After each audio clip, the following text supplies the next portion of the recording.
बघू शकता आपली आता काही खेडेगावाला माल घेऊन जाण्याची तयारी चालू आहे. गाडीवर अशा प्रकारे माल बांधताना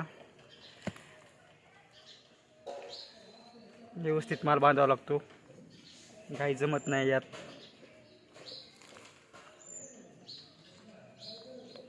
बाहेर गावाला आज थोडं उशिराच जायचं ठरवलं होतं. गाडीवर माल बांधताना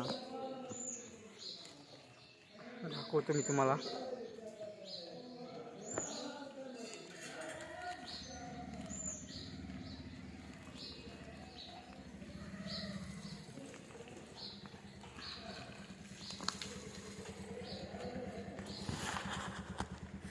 बघू शकता गाडीवर दोन्ही साईडनं 2 पार्सल बांधलेले आहेत. या डाव्या बाजूने एक आणि पलीकडल्या बाजूने एक. आणि आपले यावर 2 पार्सल असतात साडीचे. आणि गाडी डगमगू नये म्हणून पुढे एक टाकीवर इथे एक असतं समोर, कारण की बॅलन्स योग्य राहावं. इथं समोर जर नाही ठेवलं तर गाडीची व्यवस्थित चालू होत नाही, काय आहे की. त्यामुळे एक समोरसुद्धा असतं. आणि आता हे बांधलेले आहेत पार्सल मी गाडीवर, आणि अजून यावर 2 बांधायचे आहेत. ते तुम्हाला पुढे दाखवतोच. कंटिन्यू व्हिडिओ बघा, पूर्ण व्हिडिओ बघा. ज्यांना कोणाला आपल्यासारखे नवयुवक तरुण हे उद्योग करत असतील त्यांनी नक्की संपर्क करा. एकमेकांना आपल्या बिझनेसच्या, आपल्या व्यवसायाच्या आयडिया मिळतील. ग्रामीण भागात काय चालतं आहे, ग्रामीण भागात कोणत्या क्वालिटीचं वस्त्र लागतं आहे, हे नक्कीच माझ्या अनुभवातून तुम्हाला सांगेन. तुमच्याकडले सुद्धा अनुभव मला तुम्ही शेअर करू शकता. आपल्या पेजला फॉलो केलं नसेल तर आपल्या पेजला फॉलो करा. आपलं यूट्यूब चॅनल आहे, यूट्यूब चॅनलला सुद्धा सबस्क्राईब करा. बघू शकता आता घरातून तो बाकीचा माल मी घेऊन येतो.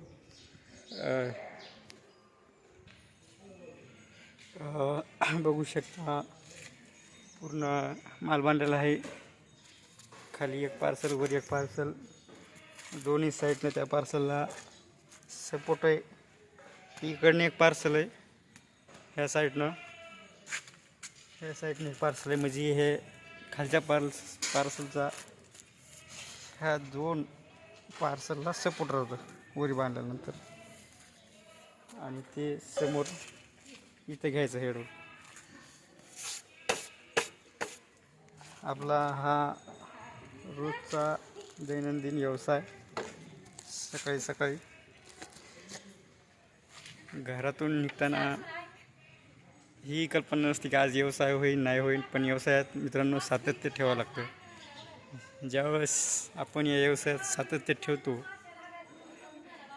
त्यावेळेस ग्रामीण भागात आपला चेहरा सर्व आपल्या माता भगिनींना एखाद्या आपण गावखेड करत असताना परिचयाचा होतो. त्यावेळेसच आपल्याकडं त्या भगिनी येऊ शकतात. त्यामुळं आपला ठरलेला वार त्या दिवशी त्या गावाला व्हिजिट करणं म्हणजे करणं, माल घेऊन जाणं म्हणजे जाणं. कारण की आपण करत असताना अनेक महिला भगिनी वाट बघत असतात की आज आपल्या गावात दर आठवड्याला साडीवाला येतो, लेकरांचे सर्व कपडे घेऊन येतो. ते आपले वाट बघत असतात. त्यामुळं हे सातत्य नेहमी ठेवलं तर व्यवसाय निश्चितच वाढतो. माझंही थोडं व्यवसायात दुर्लक्ष होतं आहे, कारण की शेती बघून करणं, सर्व गोष्टी सांभाळून व्यवसायाला त्या हवा तेवढा वेळ देणं माझ्याकडून होत नाही आहे. पण मित्रांनो, तुम्हाला जर सर्वच वेळ व्यवसायासाठी असेल तर तुम्ही असा व्यवसाय करताना त्या व्यवसायात सातत्य ठेवलं पाहिजे. अनेक मित्र म्हणतात की मला कालच फोन आला होता, वाशिममधून आला होता. वाशिम काहीतरी गावचं नाव सांगितलं त्या. तो पण बांधव अशाच प्रकारे व्यवसाय करतो आहे. त्यालाही व्यवसायासाठी थोडंफार मार्गदर्शन केलं आणि शुभेच्छा दिल्या. मित्राला सांगितलं की मित्रा, व्यवसायात सातत्य ठेवणं खूप गरजेचं असतं. व्यवसायात चढ उतार ही येतच असतात. कधी गिऱ्हाईक होतं, कधी होत नाही. फक्त यात सातत्य ठेवून हा व्यवसाय पुढे न्यायचा असतो. कारण की एका दिवसात कोणीही मोठं होत नसतं. एका दिवसात कोणाचीही ग्राहक लाईन बसत नसते. ग्राहक आपल्याला जोडण्यासाठी कष्टच घ्यावे लागतात, मेहनत करावी लागतात. त्यामुळं तुम्ही व्यवसायात सातत्य ठेवणं खूप गरजेचं असतं. जुन्या व्यापारी बांधवांच्या लाईन बसलेल्या असतात. त्यांनी या व्यवसायाला खूप वेळ दिलेला असतो. त्यांनी 90-80च्या दशकापासून ती व्यवसायात असतात. म्हणून त्यांना ग्राहक असतात. त्यांच्याकडं त्यांच्या पिढ्यानपिढ्या उधाऱ्या चालत आलेल्या असतात. म्हणून या व्यवसायात त्यांचा जम बसलेला असतो. आणि आपल्यासारख्या युवकांना सध्या होईल त्रास, पण सातत्य ठेवा आणि ग्राहकांना होईल तेवढं क्वालिटी देण्याचा प्रयत्न करा.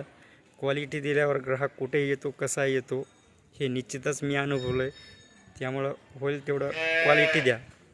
4 पैसे कमी घ्या, पण क्वालिटी द्या ग्राहकांना. क्वालिटी दिल्यावर 100% तुमच्याकडं माता भगिनी ग्राहक म्हणून आल्याच पाहिजे. कारण की प्रत्येकाचा विश्वास व्यवसायात जिंकणं हे खूप महत्त्वाचं असतं.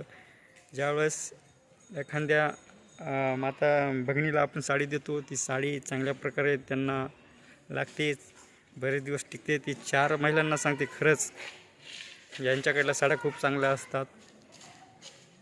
हा मुलगा साड्या खूप चांगल्या आणतोय. मी घेतली होती 6 महिन्याखाली, साडी जसं तशी राहिली, कपडा पण छान निघाला त्या साडीचा. यातून आपल्या व्यवसायाची जाहिरात होत असते. त्यामुळं क्वालिटी दिल्यावरच जाहिरात होत असते. तुम्ही हलकं विकताल, 1-1.5 महिन्यात जिकडं तिकडं खलास होईल, अशाने ग्राहक मिळत नसतं आणि तो ग्राहक आपला कायमचा नसतो. त्यामुळं ग्राहकांना क्वालिटी द्या. क्वालिटी दिल्यानंतर तो ग्राहक आपला कायमस्वरूपीचा ग्राहक असतो. व्यवसाय हा करणं काळाची गरज आहे. शेतीबरोबर जर तुमच्याकडे 2-3 एकर 4 एकर जर शेती असेल, तर शेतीच्या आधारावर कुटुंबात तुम्ही 2-3 भाऊ असताल तर 2-3, आणि तुमच्या घरी ही कौटुंबिक समजा अजून जॉईंट फॅमिली असेल तुमची, आणि तुम्ही त्यातच 3-4 एकरातच तुमचा उदरनिर्वाह भागत असताल, तर बांधवांना असं करू नका. अशानंच अनेक कुटुंब कर्जबाजारी होतात. त्यामुळं प्रत्येकानं काही ना काही व्यवसाय निवडून त्या व्यवसायात उतरणं काळाची गरज आहे शेतीबरोबर.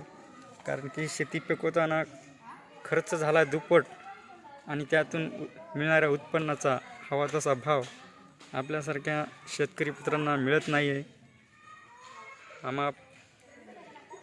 फवारणीचे खर्च, खतबियाचे खर्च, मजुराचा खर्च हे बघता शेतीत हवं तसं काही आपल्याला उरत नाही आहे. म्हणून शेतीबरोबर आपले हक्काचे मालक म्हणून जोड व्यवसाय हे असलेच पाहिजे.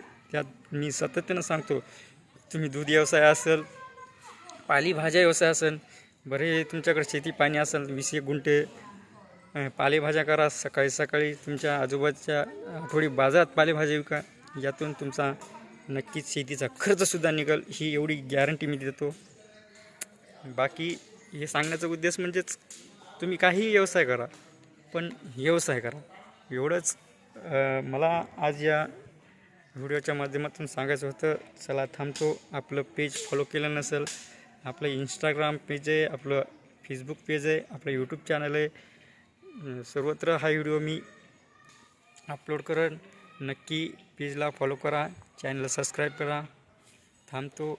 जय जवान जय किसान, एक मराठी व्यावसायिक. माझा जिल्हा आहे परभणी, तालुका आहे परभणी, आणि गाव आहे तांबसवाडीकर, गजानन मोरे पाटील तांबसवाडीकर. कधीही कोणालाही काही गरज लागली, एक व्यवसाय म्हणून काही कापड क्षेत्रातला अनुभव असेल, कापड क्षेत्रातले मार्केट, होलसेल मार्केट जर तुम्हाला माहिती नसतील, तर होलसेल मार्केटसुद्धा सांगण्याचं काम मी करेल. नक्की आपला भाऊ म्हणून नक्की संपर्क करा, नक्की मार्गदर्शन करेल. थांबतो. धन्यवाद.